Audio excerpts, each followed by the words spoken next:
Welcome back to episode 4 of On Second Thought, where we go back through and review hands from Poker Out Loud. Episode 4 today, where I played a hand against you. You did. A big hand against you. Not well for me. Pretty big hand. Sure. Real proud of yourself. I am pretty proud of myself. I got the old Jack 9 of Hearts. Premiums. One of my favorite hands. Sure. Now. Make straights sometimes. I open. Just get into it. I open the hijack. Okay. For 30. Yep. You decide to 3-bet me with King Queen offsuit. Let's hear your thoughts. I was afraid the well had run dry. I finally get a reasonable hand here. It seems as though I only get decent hands when Chris has entered the pot. I think this is a pretty important spot for me to 3-bet and shut out Chin from the big. I can make an argument for just calling here, but yeah, I think I'm going to choose the smallish size. I'm not really too concerned facing 4-bets with a hand this strong. I know that's said with a grain of salt here, but we're going to go 125. 125? Are we sure we got the camera focused on me? It's there. You sure? No, not sure. Well, I'll just trust you, I guess. I gotta tell you, Chris, I don't care. I'm gonna keep this troll rolling along as I possibly can. Wonderful, wonderful. Can't wait. It's focused on the new wall behind you. Can't wait to tell my family, oh, there's this great new episode. I'm not in focus at all. But watch it. They're just messing with me, I guess. I don't know. Initiation process, buddy. Welcome to the team. You 3-bet. Everybody folds, gets out of the way so that we can play our pot. Sure. I don't want to fold. I think it's fair. Pretty good hand. Jack 9. Thoughts? Yeah, it's a big 3-bet sizing. I think it's probably fine to defend Jack 9 suited, but the more likely you are to defend to these sizes with wider ranges, the more important it is to have a well-constructed check raise range post, I think. It's just difficult to realize. So seizing initiative and taking more aggressive strategies in situations where you may possibly not be able to polarize. So we have sort of two choices. Either we can fold more. This is my understanding. Either we can fold more or have a good check raise strategy to make up for calling too much. Yeah, essentially, the more passive the actions you take post, the more you'll be denied your ability to realize your equity. Yeah. So it's critical that through one of these two constructions, you're able to achieve polarization through, by basically being able to appropriately realize your equity. You're never really going to get to over realize because you are still sacrificing position, and the 3-bet range should be pretty well constructed, assuming I'm not losing my mind. It's kind of foreign to me to have realization as like the primary objective, but be putting in a lot of aggression. Well, so if we think of it as a spectrum where it's, realization is one end of the spectrum and polarization is the other, capitalization is like the pivot point of the two, right? So when we are seizing initiative, when we're being aggressive in a hand, yeah, we're still realizing our equity through that aggression. And sometimes we're over realizing it because we're able to deny the equity to our opponent. But what becomes very challenging is when we enter this pot passively, as you're about to, through defending through a call, now we're pretty hard and rigid on the realization side of things. And there's no real clear path to getting to the polarization, right? So we naturally have to pass through capitalization in order to ever polarize. I think it's just kind of a murky concept to understand because they're not mutually exclusive. That's fair. It's the square rectangle problem, right? Exactly. Like realization is a part of capitalization, but capitalization isn't necessarily part of realization. Yeah. But anyway, I decide to call. Feels like almost the bottom of hands that I would call here. Are you defending like suited connectors? I don't think so. I think that's probably correct. I don't know if 6-7 hits the muck, but I don't think that I should call. I think that's valid. I think a lot of times it does call and probably just shouldn't. Right. 125. Right. Large. Yeah. I call, and we see a flop of Queen 10-5 with a heart. Wow. Here we go. Tough life for you. Buckle up. This one's gonna be real tough to play. Let's hear your thoughts after I check. Sure. All right, this board It's obviously very good for us. We have a lot of advantage. The real beauty of this board when we flop top pair with a good kicker is that we have a lot of perceived bluffs.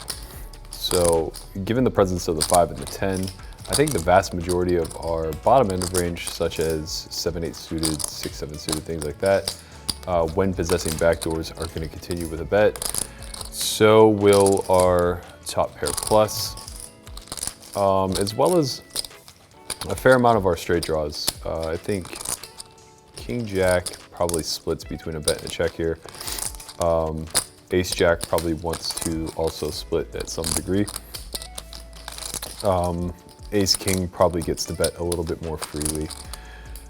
That said, I think this becomes mandatory.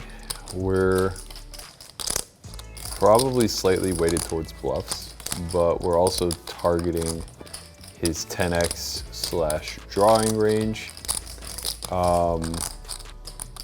meaning that he's going to be pretty inelastic here. I think we're going to start off with about a half pot bet and look to pull on favorable turns. So I'm going to start off with 135. You decided on a half pot bet, 135. Mm-hmm. Do you stand by that? I stand by the sizing. Well,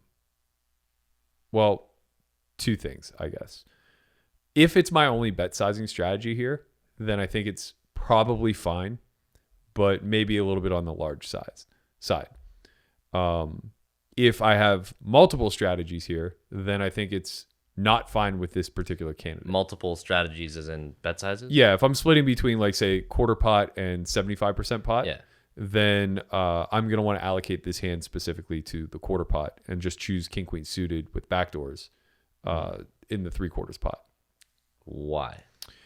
Well, a couple reasons. So when we start to size up on textures like this, first, equities are going to run rather close.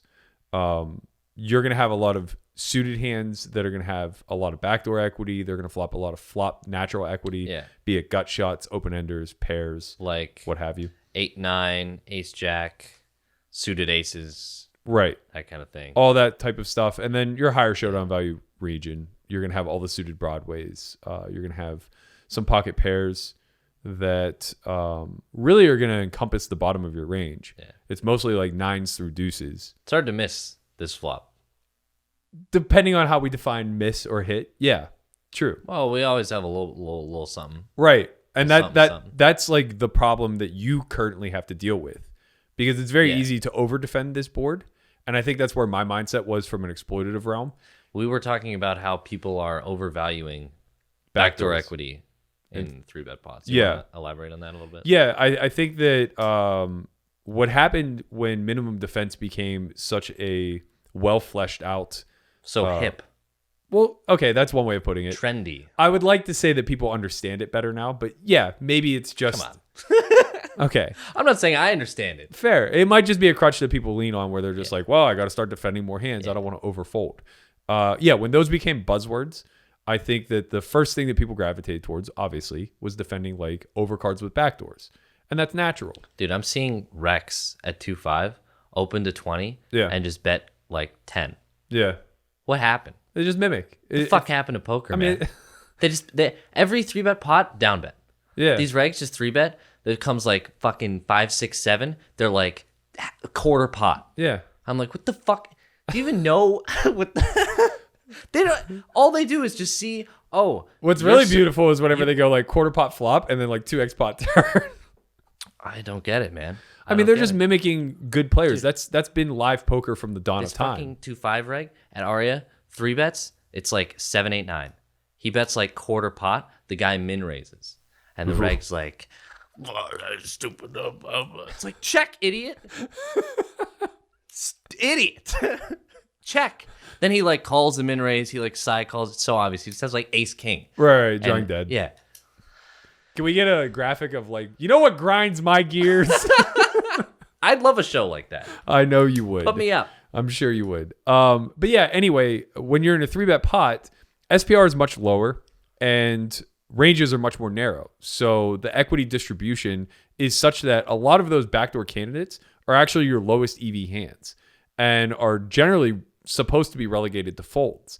But people get conditioned into one mindset where it's like these types of hands call and these types of hands don't. So like what we'll kind of see whenever we run through the solver work here is it's counterintuitive to what I think a lot of people will be doing. A lot of the pocket pairs are supposed to defend despite the fact that there are like 3 overs. And a lot of the suited aces are just supposed to fall off because of domination factor and the inability to realize multiple streets. People definitely aren't responding that way. Right. At all. Right. And this is why the idea of equilibrium and GTO strategies can only take us so far, right? They're great frameworks to operate off of so we recognize what we should be thinking about and why. Yeah. But it's very difficult to just say like, oh, I'm going to take 6s here and check call half the time. Yeah. Like that's just not really a thing that you're going to witness in any sort of non-super studied arena. Right. But you end up on half pot. Yeah, I think it causes a lot of problems for your response. Whether this is exploitative or not, we can kind of dig into. But when I choose this size, you have to be a little bit more selective about what candidates you peel with. And particularly, I think that it allows me a cleaner path to polarization. Now, when we dig through the solve, that actually may not be true because you might actually be making more mistakes for quarter pot than for half. Based upon in practicality, yeah, in practice, like based upon what the response is supposed to be at equilibrium, it may be probable that you're making more mistakes at quarter pot, but I also might be making more mistakes at quarter pot because now my turn and river strategies aren't nearly as clear to me. When I start with this larger size, I'm likely to trend towards either a big polarizing size on brick turns or checkbacks, which is kind of nice. And then I always have that middling option where it's like when I have hands like what I have. And the turn, like, you know, comes murky like it does, I could just choose half pot again if I so desired. Sure. Back over to me. Let's hear what I have to say. Not super happy with my analysis here. Okay, well, let's hear it. So, calling can't be bad here. I don't think I'm going to have many check raise bluffs on this texture, given that he just has such high continuance, and I think I can take a passive with all strategy out of position on a static texture versus a 3-bet range. So we're gonna take this equity. So I think that I misclassify this board. Okay. I sort of just say it's static and assume that you have advantage, which you do. Yeah. You have like 54%. Yeah. But be that as it may, I sort of just omit a check raise strategy whatsoever. I think that's kind of natural, though, because if you look at the way if you look at the cappedness versus uncappedness of your range, you don't flop that strongly. Yeah. You only have 2 combos of queen 10 suited. You have maybe 5s in full. I would assume 5s in full. Yeah. And probably 10s in full, but not necessarily queens in full. You're probably 4-betting those at some frequency. Yeah. So like you don't have a lot of nutted hands. And to take a check raising strategy here, you have to get comfortable now check raising hands like queen X. And most people just won't. That's basically what I say at the end. I'm sort of just like, I don't know how to navigate a check raise out of position at this depth with this hand on this board right now. Yeah. So call can't be bad, so call. Well, let's take a look at how you are supposed to navigate a check raise range on this board. Shall we transition to the solver? Yeah, let's do that. So admittingly, I didn't give a lot of sizing options here. I only gave quarter pot and half pot. I have ran this, though, with an 80% pot bet as well, which the solver prefers less, obviously. You have to be a lot more selective, and this texture just lends itself to having kind of symmetrical equity. So when it's run with an 80% size as well, it chooses that one only about 18% of the time. And then it begins mixing a lot more between these other 2 sizes.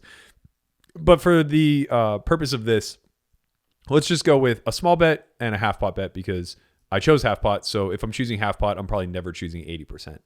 I'm just not going to be capable of mixing those between 2 realms. Those close sizing. Yeah, they're just 2. They both just represent catch-all sizing or a bigger bet sizing. Sure. And for me to try to parse which candidates fit into each. I fuck up in real time for this sizing. So like I can't imagine if I added another one, you know?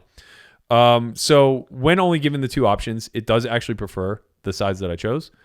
Obviously you're checking near 100%. So it does prefer the size that I chose, but it doesn't prefer it with my exact candidate. Is that obvious? Do you want to talk about that a little bit? Just like how it's a pure check. I think in 3-bet spots, it's difficult to find lead ranges. Yeah. Just as it is difficult to find check raising ranges. I think if you had to build between the two, you'd have a more intuitive sense as to what you should check raise than what you should lead. That makes sense. But yeah, there are board textures where leading is a lot more fundamentally viable, but not a ton. More like I would imagine like Jack 10-9 or 10-9-8, something of that nature. I think you could probably recapture the betting lead because now my overpairs are pretty neutralized. Yeah, makes sense. But as played, it does prefer my size. It does not prefer my candidate. So you can see that King Queen offsuit's only choosing to bet this size at most 17%, and that's when it unblocks all hearts, which I believe I had the Queen of Hearts in this particular hand. It doesn't mind my size, however, with King Queen suited, given its backdoor equity. No surprise, King Queen of Spades chooses this size, the lowest frequency, since it doesn't have backdoor equity. So with that said, let's see how you are supposed to respond. So Jack 9 of Hearts specifically, mostly a check raise. You're calling about 48% of the time, so it's a pretty even mix. Obviously, you're not messing up by check calling. Yeah, no surprise there. But your check raising range may be a lot less intuitive to you than you would otherwise imagine. So let's take a look at what you are supposed to check raise. For those who haven't used solvers, this is basically like a strategic breakdown, and it's color coded. Right. So green would be our check raises.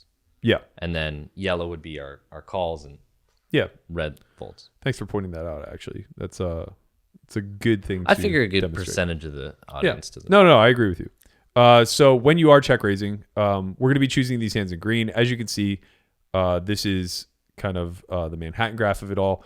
It's just going to be the higher EV hands. Well, so I like that Manhattan graph. It's clever. I learned it from Hunt. Really? Yeah. So the far right is your highest EV hands. The far left is your lowest. Obviously, we're not choosing very many low EV hands. We're check raising a set of 5s in full, from what I can tell. We're check raising a set of 10s at pretty high frequency, specifically 10 of spade, 10 of diamonds. We're check raising 70% of the time. And this is where it gets a little non-intuitive. So we're check raising Jack 10 suited about half the time. We're check raising Queen 10. Obviously, we're check raising Queen 10. That makes sense at a high frequency. But then we start check raising like Queen Jack suited at a pretty high frequency, about 40%. King Queen is check raising at about 40%. I assume it's only check raising the backdoor combinations. No, it's check raising them all, but the backdoor combinations are preferred. Sorry, so this is King Jack, not King Queen. King Queen's almost pure call. Queen Jack, same thing. Total even split. So 40% with the 2 backdoor combos, and then 35% with the non-backdoor combo. Interesting. Effectively, you just have to find enough value, right? So you need to be selective with what queens you're choosing. It obviously likes Queen Jack better than King Queen because it has that inherent equity to the 9. Do you think this can actually perform in a live environment? For sure. Calling a 3-bet and then check raising. Yeah, for sure. But it's going to perform in an awkward way that you wouldn't necessarily expect. So if we take a look at like what my response is supposed to be, I don't have a lot of folds, right? So this essentially is your strategic response, this screen. Yes. When I check raise. Yes. Yeah. And so I'm almost pure calling, and my folds are really just my complete and utter nothing, with the exception of I'm supposed to fold ace queen off, ace king off in near full combos, right? Mm-hmm. What do you think the likelihood is facing a check raise that your pool folds ace king off? A 3x check raise. I would guess high. Really? I could be wrong. What do you think the likelihood is them calling pure with ace king suited? That's a huge bet in my pool because we got a 3-bet, a c-bet, and a raise. Yeah, I understand. So like like the real money's going in. Okay. You know. Okay, so effectively, then it just comes down to, so like you're supposed to be folding, or they're supposed to be folding like king queen in almost full. Oh no, that's not true. I'm looking at call. Sorry, let's take a look at what I'm supposed to be folding. Yeah. Wait, no. Oh yeah. So I'm supposed to be folding king queen off in near full combinations when I have the king of hearts. When I have the king of hearts, and then these two that don't block backdoors at all. So that's folding at a really high frequency. I would imagine that your pool isn't ever folding king queen. They don't know how to. No. Right. Not gonna fold. So like an imbalance is already going to occur there. King queen suited is supposed to only fold whenever it's king queen of spades. Yeah. Like, so how are people ever going to be selecting these particular that'll methodologies, right? Look at these thin edges we gotta fucking push today, man. What That's happened? crazy. I wish I was like 13 years older. I'd be rich. Sure. Now, we're having to eke out the tiny little value from them not picking the backdoor combination. Fuck Right. that, man. But then also, like, you take a look at things like ace five suited. This is supposed to be performed as like a razor fold, and it raises at a reasonable frequency. So it's like these things just aren't happening, and every time these things aren't happening, you're just recouping all of that EV in some capacity by playing your hand. Yeah. And ultimately, what it's also allowing you to do is over-realize whenever you have top pair, because since their response is so imbalanced, what it's foregoing is us having to bluff catch multiple streets. Sorry, you're able to realize with top pair, me or you? You, the out of position check raiser. Okay. Right? Yeah. So like otherwise that would have just been relegated to being a bluff catcher. And like queen jack isn't a great bluff catcher because you kind of block a lot of my bluffs. You block jack nine, you block king jack, you block ace jack. Yeah. You know, you block a lot of the hands that I would be betting multiple streets with that are my nothing. So that hand doesn't really serve passively. It serves a lot more positively because it's a high equity hand that removes my bluffing candidates and can potentially turn itself into a bluff on later streets. We went on a little bit of a tangent there. We went down a hole. You remember when you could just go to Aria and people would just stack off with top pair? Bro, they still do. They don't. I do all this work just so I can identify how bad they still all are. Like nothing's changed. It's nowhere near as viable. For every one of those regs that just like down bets over and over and over again because they're conditioned to see the good player in their pool do it. Yeah. If I play with them for a week straight, they just start 3/4 petting. It's just like, oh, this guy likes to play big pots. And he's winning in this game. Like, I'm going to do the same. Yeah, but they don't just like call all ins with top pair anymore. It used to just be like 10-9-5 and they'd have king 10 and just stack off for 3K. Sounds like you should just be betting bigger then, because if they're folding those hands, then you're making a mint. Yeah, I mean, I get it. I just, when imbalances occur, there's money to be made. Let me feel nostalgic about how lucrative. You're 21 years old. Yeah, but there's I hear no nostalgia. There's nostalgia. All right. So moving forward, I used to play one too. We do choose to bet the larger size, and you do elect to call despite having a potential check raising strategy. Yes. So I basically just don't know how to navigate and don't really know that I should be check raising. I don't think it's that clear, as we said. Right? It's a convoluted strategy for sure. So I end on a call. Sure. We see the 8 of hearts. What? Nice life you live, kid. Nice life. Mm-hmm. It's that easy. 8 of hearts. It really is. It really is. I end up talking briefly about a lead and completely change my mind. Okay. But we cut that part from the episode. Mm-hmm. So before we get into the footage, I just sort of want to talk about that. Okay, sure. I think about a lead for a while because I'm sort of conditioned to just lead when I make hands because people just don't overinvest on their own. Right. You just sort of have to do it for them. Right. But I don't think that I have any bluffs through the lead line. You could. The only one I could really think of. Let's hear my thoughts. I talk about it a little bit. So this card's gonna generally favor my range, although it is somewhat neutral given that we are both late position and Berkey's 3-betting linearly. I think this card should shift him more to checks unless he has more polar equity. I'm going to start with a check here because I can't see many lead bluffs that I could have besides 8, 9, and that's only 3 combinations. So I'm going to start with a check. Yeah, so the only one I can really think of is like 8, 9. What about like Ace Jack of Hearts? King Jack of Hearts, Ace King of Hearts. Yeah, but are Ace those King, even Ace of bluffs? Hearts. Like, those are so high equity that I think if you fold, it's not even a mistake. Maybe.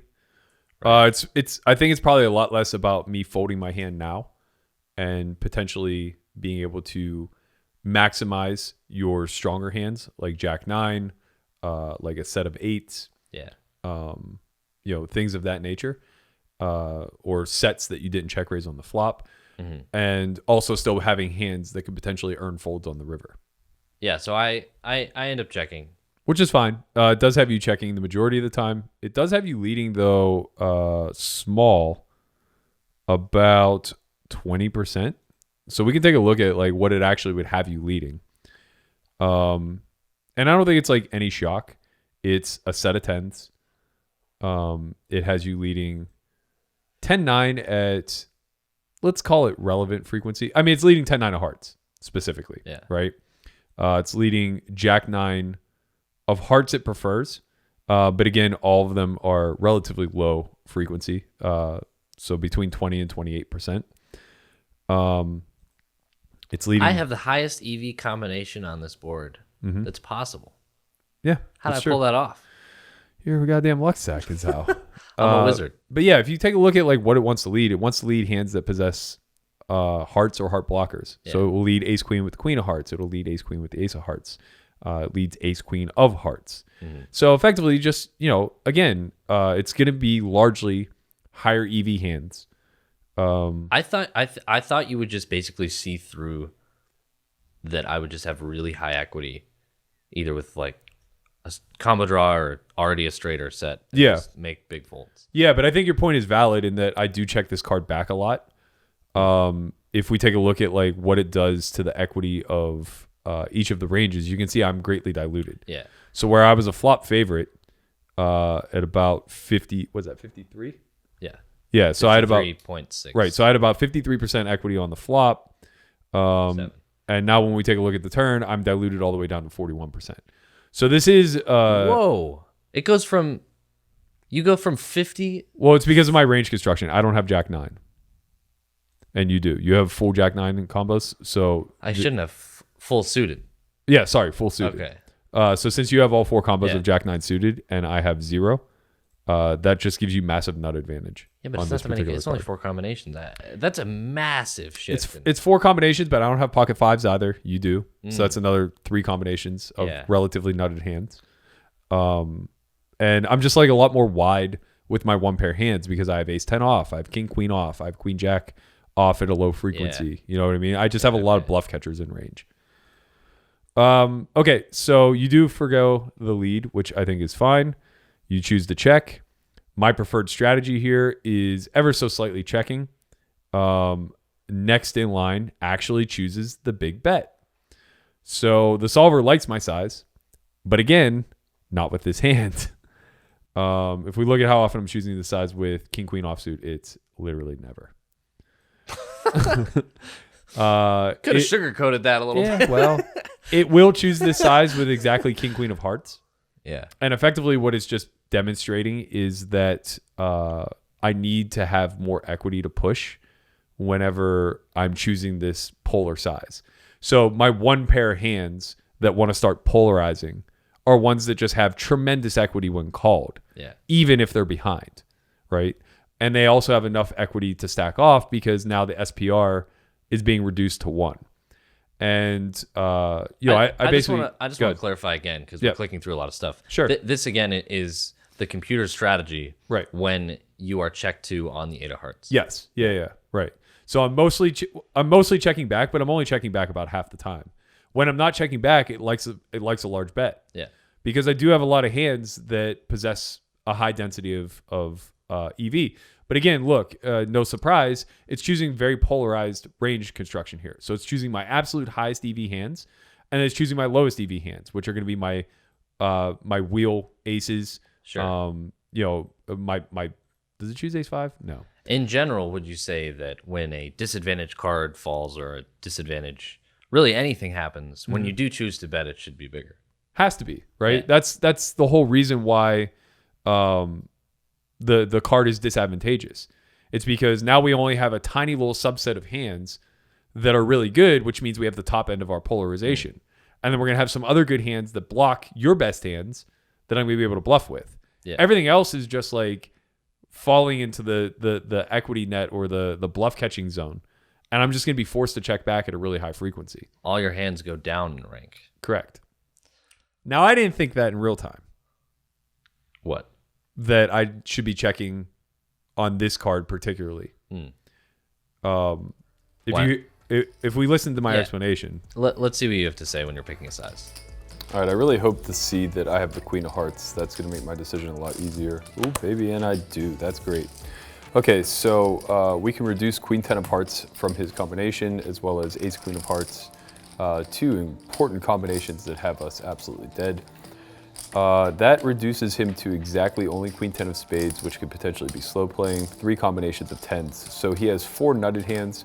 Let's give him half the combos of Jack 9. Actually, maybe he has all 4 combos of Jack 9 suited. So let's say he has 8 combos of value. He's going to have at least 3 combos of King Jack, at least 4 combos of Ace Jack, but probably has Ace Jack in full. So we're looking at like 19 combinations of open-enders or double gutties. He may have 9-7 of hearts or diamonds or clubs here some of the time. So let's give him like 1.5 combos of those. So we're upwards around 20. He's still gonna have some 10x that would like to extract value from. But the thing is his 10x is dwarfed by all the other hands. And some of his 10x will be of hearts. So he'll have Jack 10 of hearts, 10-9 of hearts, Ace 10 of hearts, King 10 of hearts. And for that reason, we don't need to target that card any longer. Instead, we're gonna be targeting the equitable portion of his range. This is a little out of line for the actual hand that I possess, but I do have just as much Jack 9 in my linear 3-betting range as he does in his raise calling range. And I also still have queens, Queen 10 in full combos, et cetera, et cetera. So I'm pretty protected taking this line. I'm actually gonna choose full pot and almost certainly check down the vast majority of rivers, a king included, I think, just because Ace Jack will be a really big portion of range that continues here. I think it's like his one mandatory call that is a no pair hand. So I'm gonna go something in the neighborhood of 550 here with the intentions of maximizing this street against a range that's probably pushing roughly 35% equity or so. And then just understanding that I'll be checking all rivers that are not a queen, most likely.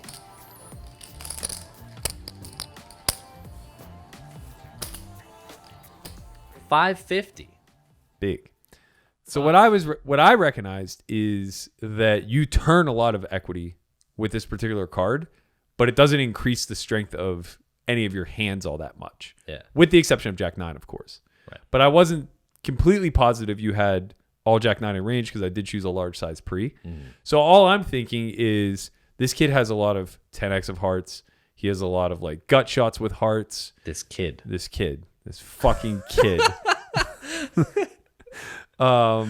He has like a lot of turn equity distribution here that can continue for a large size. Like Queen Jack is a good bluff catcher still. Yeah. All of these hands that I kind of want to target, and then I got ripped on. Oh, well, we didn't get there yet. Well, You spoiled it. I got jammed on. All in. Yeah, not much of a decision for you. Well, let's see what I have to say. Okay. So Berkey chooses a pulled sizing here, and see how much I have. So I still have about 2,600. after he presents a pole, I think I'll probably just move in and try to stack the top of his range with the top of mine, as opposed to complicating the situation and trying to retain more of his range. Because once he pulls, he just has high equity hands or high showdown value hands like 10s or queens. So I'm just gonna move in and try to stack those hands. I'm basically like, he has high equity. Yeah. I have the nuts. I don't think any more analysis is really required. Like he has high equity. I have the nuts. Right. All in.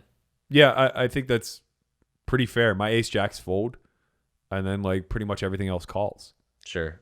Right. It's just like you don't do any harm. Yeah. First of all, you block my ace jack, and obviously it's the natural response if we take a look at what you're supposed to be shoving. Back to the solver here. It's exclusively Jack 9, 100% of the time. I am the computer. Well, I mean, it's not exclusively. You're shoving 10s also. You're shoving 10-9 of hearts as your semi-bluff. You're shoving queens, or sorry, queen jack of hearts rather. You're actually shoving queen jack of spades at a small frequency. Not small, 47%. That's pretty gangster. That's a lot. I don't think you have that one in you, so you're probably a little imbalanced to value, I would imagine. Yeah, but it doesn't matter because you have a set of 10s or right. aces. Right. That's ultimately what it boils down to. Yeah, you're shoving with Jack 10 of hearts. So effectively all the things that are intuitive to you. Yeah. When you have a Jack and hearts, and a straight draw, it's really easy to be all in. When you have the nuts, it's really easy to be all in. Yeah. When you have a pair and a flush draw, really easy to be all in. Yeah. My decisions are pretty easy. Besides Pretty the black and flop white. defense. Yeah, but again, like you're never making a mistake passively. This board texture just favors you in a lot of ways. Yeah. So when you shove, let's see what my call off All in. range should be. I bet King Queen's not there. I'm gonna go ahead and wager. Let's go back to the footage and hear your thoughts after I shove. Sure. All right, so you can listen, man. It's fine. So I think I obviously have a call here. That goes without saying. I'm going to explain my thought process though prior. I'm choosing this large size with a range of hands that can pretty much call off. Chris is going to be of the impression that I would do it symmetrically to the hands that I'm actually targeting here. So I imagine that he assumes that I would choose this size with my backdoor hands, such as 9-7, 6-7, all the heart draws that I may have picked up, ace jack, king jack, whatever the case may be. And he's gonna have me nutted here some of the time. Like he's just gonna have a slow played set of 10s. He's going to have jack 9 that I'm drawing dead against. But that's only 8 combinations of hands. 7 combinations of hands. I guess adding in the queen 10 suited version, that's one more. So he has 8 combinations of nutted hands that I'm effectively dead to. But, you know, he probably shouldn't be pushing his equity-driven range. He probably should just be resigned to calling. But, you know, I got to kind of trust that he would make these errors, basically counting on me having hands that may make mistakes and potentially bet fold or bet call off bad. He could have ace queen here, which would be frustrating because he gets thin value in a spot where I went for thin value. But again, just due to the mistake propensity of this board, where he has a lot of what appear to be equitable hands, such as jack 10 of hearts, 10-9 of hearts, ace jack of hearts, all of those types of holdings. When I block the queen of hearts, I think I just have an absolute auto call. And this may look pretty bad whenever he does show up with top of range, but we have to assume that he's making this play in a very balanced manner. Oh. What? No, I'm just saying, oh, you called. Yeah. King, queen. I got him. Oh, you're dead. I might be dead. Yeah.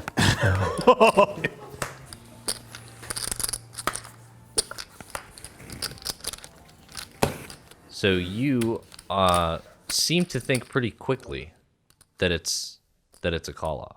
Yeah, effectively, I think I knew that I was getting super thin choosing king queen in this spot. Yeah. But in my mind, in a 3-bet pot, there was very little difference between queen jack, king queen, ace queen in this area where I have the queen of King, hearts. jack, No, king, queen, King, queen, jack. king, queen. Basically all my queen X. Okay. I just saw there being very little difference, which isn't really true. Because of removal. Well, it's not because of removal, number one. Number two, at equilibrium, it's not true. Versus you, it probably is true, but more so in the sense that none of the hands can call. Right? Like me stacking off with aces and kings in this spot is probably more of a mistake than the solver will suggest. Because I think that you're just pretty nutted. Yeah. Right? Like there are so few combinations of I have really high equity hands. Yeah, and it's like you don't have to shove 10-9 of hearts. You don't have to shove Jack 10 of hearts. But you pretty much have to shove Jack 9, Queen 10, sets, etc. Right? So I think like once I put myself in this leveraged position where I'm forced to now call off with one pair, I probably just screwed myself. Because I'm trying to generate an overreaction out of you, which I'm convincing myself I've created. Right. But it's probably just not there. You, the field, whatever, are just naturally going to trend risk averse and probably just like call or fold with equitable hands and then be all in with high showdown value. Yeah. Which is, what the solver suggests. Right. So if we do take a look at like what my stack off range here is supposed to be, it's aces, kings, sets, 2 pairs, and that's it. Ace, queen of hearts, exactly. Everything else is supposed to fold. So even if I choose to bet like my wheel ace X of hearts, I'm supposed to fold. Wow. That feels bad. I kinda. get it. Yeah. But Yeah, it sucks for you, but if you have Jack 9 of spades instead of hearts, it's a lot better of an no, all-in. I'm saying it feels bad as the bet. Oh, to bet fold. To bet fold. Yeah, agreed. But it also kind of like just wins a lot. Right? Because like if you don't take a check shove range or your check shove range is imbalanced to really, really high showdown value hands, now I kind of cage a lot of those bluff catchers. So like when you continue through with queen jack, it's going to be impossible for you to call that river shove. So I just call. You mean? Yeah. Yeah. When you call turn instead of shoving with like queen jack. 8, 10, queen. So I have a gutter. And top I'd probably pair. just muck, honestly. Top pair and a gutty? Okay, so then, like betting ace deuce of hearts prints. Yeah. That's kind of like what I'm getting at is that the decision to bet it prints. The need to then fold it sucks. Yeah. But I like, see. it's fine. You don't have that much equity once shoved on. It's what I'm trying to say. Right. Makes sense. I had the hearts. You did have the hearts. You had them covered. I had the check mark. Indeed you did. Not even a sweat. I made a couple errors in this hand. Less so with my actual betting matrix is very good, I think. My choice of hand candidate is very poor. Betting matrix. My sizes per street. I like to think of it as a matrix because they're dependent upon one another. I remember we were playing werewolves one time and Brian was just drunk and screaming about something. Sure. And you scream back, "It's a binary payoff matrix." But he was like, "What the fuck are you saying?" He knew what it meant. He's not an idiot. Yeah, I mean, people know what it means. It's a 1 or 0. Yeah. You either win or you lose. Yeah. That's what I was getting at. So yeah, hopefully Bet sizes. You like? Yes. Yeah. Well, yeah, I think the sizes are very consistent with what the strategy should be. The hand selection is very poor. If I have aces here, this is pretty much fine. Yeah. Should we take a look at my face as I win the pot? Sure, Chris. Well, what happens is I'm really happy, but trying to conceal it at the same time. To be respectful, be courteous. All right.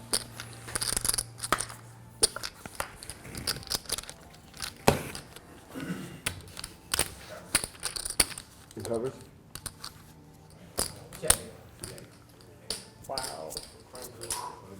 Wow. Young Chris. Young Chris catches catches Berkey with the merge pole. Right. Thank you for that. Got him. Hopefully you guys enjoyed this solver edition. Let us know in the comments what you think of this. If you want to see more of it going forward, say so. If not, I'm all for ditching it. It's a lot of cumbersome work on our end. Yeah. But I do think it adds a nice texture of, it's kind of like our second thoughts of the hand, and then, let's check it against what a vacuum scenario would look like. Pretty thorough. Very thorough. This is a cool product. This is what we're trying to do, man. We're out here in these streets trying to we're using all of this just to demonstrate where you can abandon it all. Like, okay, here's what everything looks like in a perfect little vacuum sealed bag. Now tear the damn thing open and deviate. Right. Yeah. Exactly. Do we have any deals for the TV site or anything? No. Nothing? Whack 'em. Wow. Well, if you want more of this, Solve For Why TV is for you. Sure. How's that? That's great. All right. Well, this has been episode 4 of On Second Thought. And we may or may not be back with the solver next week, depending on the feedback and if we can get it to work again. Thanks for joining us.